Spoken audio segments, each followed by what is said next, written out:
Hi there, this is where the third and final video begins. There's my van that I drove from Toronto to come and fix this cottage country roof that had a bad valley. Two bad valleys, in fact. We're just going to do the one that leaks right away, and next year we can do the other one that will very likely leak for the same reasons. So there's my van. Half the shingles are out.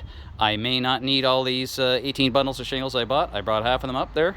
We'll see if we can thread the new roof into the old one. Likely we can, except for the last guy kind of made it more difficult. Snow's starting to melt. You know, we're coming on 3 o'clock or something like that. It's time to get going on this. There's all the garbage. Look at all those heavy-duty bags of garbage. All that had to come off that roof, be stripped, nicely cleaned up there. The whole roof was covered in snow this morning when I showed up. We had to shovel the work area and pour copious amounts of water on it. We're talking 10 5-gallon pails of water. Had to go up the ladder to get that clean. Kyle and I have been working here all day, and we're going to be working until it's dark. So there's the alleyway that leads to the little outdoor shower, which is cute, and it's fine and dandy, but when the guy came here to do the half-assed repair last time, he threw all his metal scraps at the bottom of the shower, his black metal scraps on a nice black floor with razor-sharp edges for people to step on. That's fun. He couldn't have taken the garbage with him. Yeah, he threw it in there and in the shower. So, you know, that's the guy. Anyway, kitchen garbage bag next time, dude. That'll take care of it. So, up the ladder. I'm going to show you what we did on this third and final visit. We got to get going. I want to get out of here before it rains or the sun goes down. Again, this is a proper metal valley. This is the one he did. This is a metal valley. And you can see even in a metal valley that's done right, that's the last thing to dry up after it snows or rain. That valley is going to be wet all winter long. And it stays soaked. And so if you got a problem, it's going to show up at the valley. Look at the rest of the roof compared to the valley. It's all bone dry. Valleys stay wet. They pool, even when they're steeper roofs like these ones, 512. This more shallow roof had ice and water barrier all over it. This black stuff and that black stuff. And when they stripped the roof, they made big holes in it. Not that it's reusable, but they reused it anyway. And right down the middle, they put a little sluice pipe here of new, cheaper, very thin ice and water barrier. That's not the way you're supposed to do it. It's not supposed to just be 1 foot on either side of the valley. It's supposed to be on that steep side, 5 feet, and on that shallow side, they did 5 to 10 feet, even more. It's supposed to be all ice and water barrier, the thick stuff. And you can see that even stripping the roof, most of it stuck there was as they were scraping it with their shovel to get all those old shingles off. And they were able to leave most of it because it stuck to the roof like glue. The stuff that they put on didn't even stick to the original stuff because it's cheap, paper thin garbage. This is where I decided to stop the roof, which was difficult because for whatever reason they overlapped the shingles in the middle of the roof. There were 5 or 6 shingles that were overlapped, which is a big deal with this product because they're already 2-layer shingles that they have decorative little flaps on them, that they're double layered here and there.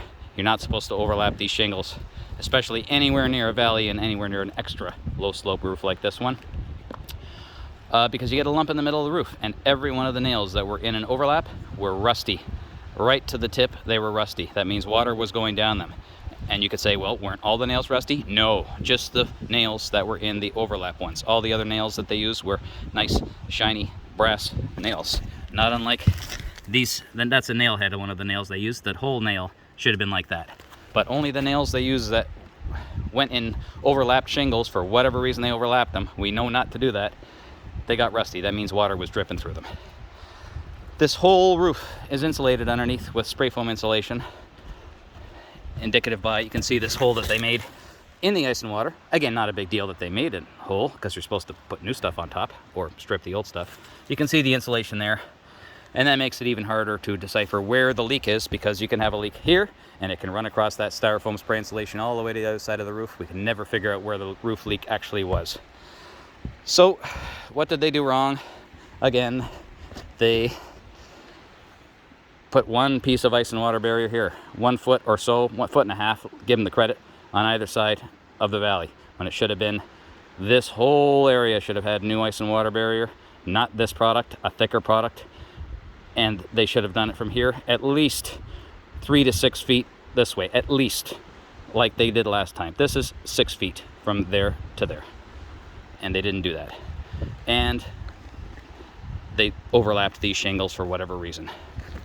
In my last video, I showed this piece of metal that they put here to hide this mess that they should have done right. That's gone. We're going to do it right this time. We stripped the caps off. We have to. And you can see none of those nails are rusted. And they're soaking wet all the time. And trust me, they were soaking wet when we took them off this morning. Some of them are still wet, and they're nice and shiny brass. They did not rust. But all these ones did rust. That means they're leaking. They also put this whirlybird here. We call it a whirlybird. They're not all that brand, but this is a plastic one, which right in the sun, especially being black, in 5 years, just from the sun, these little fins are going to be toast. One squirrel comes here to try to get in because he senses that warmth. He's into the house. There's a giant hole in there the size of a basketball. A raccoon could even get in there. Not supposed to use those. Why on earth would you need a vent on a house with next to no attic that's not even heated in the winter, because this is a cottage?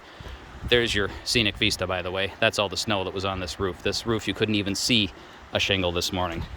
So we had to shovel it, pour buckets and buckets of hot water on it just to get access to the shingles so that we can get it dry enough to put the ice and water on, which is our next step right now. This is the other valley, which is going to need to get done next year. It's just not leaking yet. It is leaking. I don't know if you can tell, right here, seems like a little stream. It's not a stream, it's a puddle. Because the way they did this roof, it's so goddamn low slope. They should have just said to the customer, hey, let's get some plywood and wood in here and spend an extra $1,500 and change the slope of this so that we don't have to keep doing $2,000 repairs this year, and the next one we're going to have to do next summer to strip off, dispose, and replace all these shingles and actually put some ice and water barrier here. There's the ice and water barrier and those rolls. There's the shingles we're going to use, the same kind of shingles they used here, maybe not the same brand, but same color, same longevity. And there's the new cap shingles we're going to put on for the new caps. And there's all the other crap we got to carry up on the roof and drive up to cottage country with. That's a lot of work just for, you know, something that could have been leaking in 1 square foot because they took a shortcut. Everything in roofing gets overlapped and overlapped and overlapped. You can see that crack that's in that old ice and water barrier, that goes right to exactly where it was leaking in the house. And this area right here of the valley, this is so flat, if you put a full cup of coffee on, you'd only lose enough to fill a thimble. This is as flat as a table, this roof, and there's ways to fix that and there's ways to deal with it. If you're not gonna change the slope of the roof, you gotta put multiple layers of stuff, folks. Anyway, that's my video, and hopefully it tells you how not to do it and how we're going to do it. Again, new ice and water barrier strips going this way, this way, this way. Overlapped big time, like 50% overlap, not a couple inches like this guy would do. See how we overlapped? Well, it's hard to see, but this is a piece of ice and water. Why did he stop it there? Why didn't he bring it up to here where it's supposed to go? This is like, you know, he didn't bring enough stuff, I guess. Anyway, what can I say? Some people, they get told do it on the cheap. This is not a house where he was told to do it on the cheap. This was a house that they wanted it right. They spent a couple $100,000 on this renovation. They said do the roof. They didn't say see what you can do for 5 cents.